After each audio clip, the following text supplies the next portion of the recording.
আতঙ্কের দেশ এখন বাংলাদেশ। আমরা কথা বলবো, পেট্রাপোল সীমান্ত থেকে রয়েছেন আমাদের অপর প্রতিনিধি সমীরণ পাল। সমীরণ, যারা ওই দেশে ফিরতে চাইছেন তাদের অবস্থা দেখাও, তারা কি বলছেন, এবং ওখানে যারা রয়েছেন কতটা তারা উদ্বিগ্ন তাদের আত্মীয় পরিজনদের জন্য? সকাল থেকে পাপি একই ছবি আমরা দেখতে পাচ্ছি। আমরা রয়েছি পেট্রাপোল সীমান্তে, সেখানে আজ ভোর রাত থেকে লম্বা লাইন। ক্যামেরাম্যান দীপ্তকে দেখাতে বলবো, লম্বা লাইন। যত বেলা বাড়ছে কিন্তু লাইনের মানুষের সংখ্যা কমছে না। প্রত্যেকের মধ্যেই একটা অস্থিরতা তৈরি হয়েছে যে সীমান্ত যদি সিল হয়ে যায় তাহলে সেক্ষেত্রে তারা দেশে ফিরবেন কি করে, সেই উৎকণ্ঠার মধ্যে দিয়ে তারা রয়েছেন লাইনে দাঁড়িয়ে। এবং তারা কি করে বাড়ি ফিরবেন তারা দুশ্চিন্তায় রয়েছেন। তাদের পরিজনেরা কি অবস্থা রয়েছেন, তারা বিভিন্ন কাজে, প্রয়োজনীয় কাজে বা চিকিৎসার জন্য তারা ভারতে এসেছিলেন। আপনি ভারতে এসেছিলেন, এখন নিজের দেশে ফিরে যাচ্ছেন, কতটা উৎকণ্ঠা?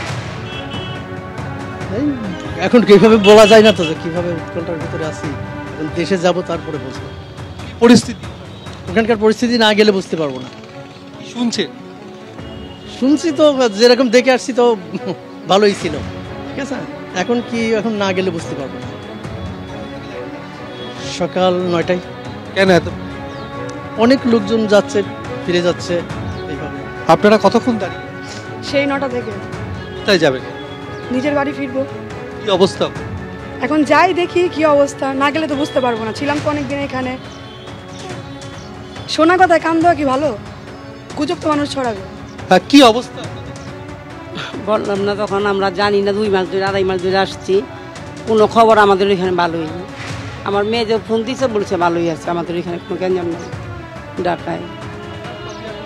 যথেষ্ট উৎকণ্ঠার মধ্যে রয়েছেন এখানকার মানুষজন। তারা নিজের দেশে, কেউ খুলনা, কেউ ফরিদপুর, কেউ ঢাকা, তারা ফিরতে চান এবং গোপালগঞ্জে ফিরতে চান, এবং তার জন্য তারা লম্বা লাইনে দাঁড়িয়েছেন। এবং সকাল থেকে লম্বা লাইনে দাঁড়িয়েছেন, অনেকটা তারা আতঙ্কিত যে যদি সীমান্ত সিল হয়ে যায় তাহলে সেক্ষেত্রে তারা দেশে ফিরবেন কি করে, তাদের পরিজনদের কাছে ফিরবেন কি করে, সেই সমস্ত উৎকণ্ঠা নিয়ে তারা ফিরে যাচ্ছেন।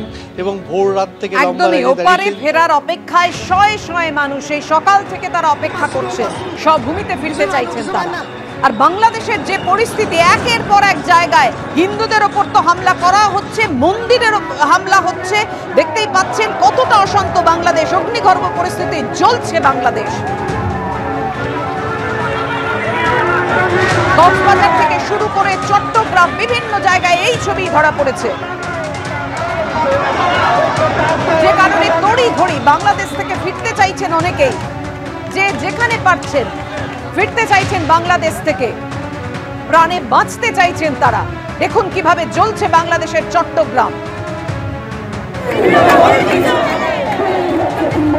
শ্রী চিন্ময় কৃষ্ণ দাস প্রভুর কে যেভাবে গ্রেফতার করা হয়েছে, কেন গ্রেফতার করা হয়েছে, অবিলম্বে নিঃশর্ত মুক্তির দাবিতে সরব হয়েছেন বিভিন্ন সংগঠন। আর এবার বাংলাদেশে আক্রান্ত হিন্দু মহিলা সাংবাদিক মুন্নি সাহাকে ঘিরে ধরে হেনস্থা করা হয়, এমনটাই অভিযোগ স্থানীয় একটি পোর্টালের সাংবাদিক মুন্নি সাহা। গতকাল রাতে কারওয়ান বাজার এলাকায় তাকে হেনস্থা করা হয়েছে। পরে পুলিশ গিয়ে তাকে উদ্ধার করে থানায় নিয়ে যায়। সাংবাদিক মুন্নি সাহার বিরুদ্ধে একাধিক মামলা হয়েছে। মুন্নি সাহাকে পরিবারের হাতে তুলে দেওয়া হয়েছে বলে পুলিশের তরফে দাবি করা হয়েছে। খবর বাংলাদেশের সংবাদপত্র প্রথম আলো সূত্রে।